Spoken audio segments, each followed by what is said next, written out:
પીપળાનું પત્તું પાકું હતું, નીચે પડ્યું હતું. તે ઉપરવાળું નાનું પત્તું હતું ને ઉપળું, ઈરું એને જોઈને દાંત કાઢે પાકા પત્તાને. હા, તું સારું હેઠું પડ્યું.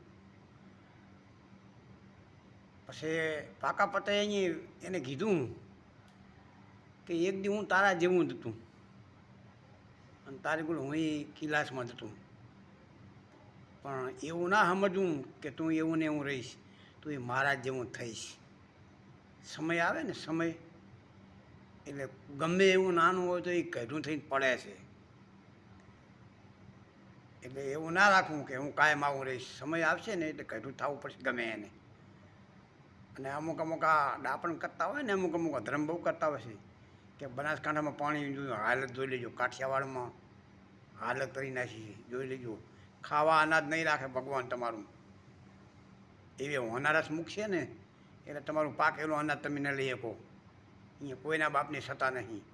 આવતો વંટોળીઓ પાણી મેલે ને એના રાખે 4-5 દાડાના, તમે શું પકવો ઉગેલું ઉગાડી દે. બસ હવે આટલું બોલાય, વધારે ના બોલાય એટલે સત્ય હેડજો. જય ભગવાન.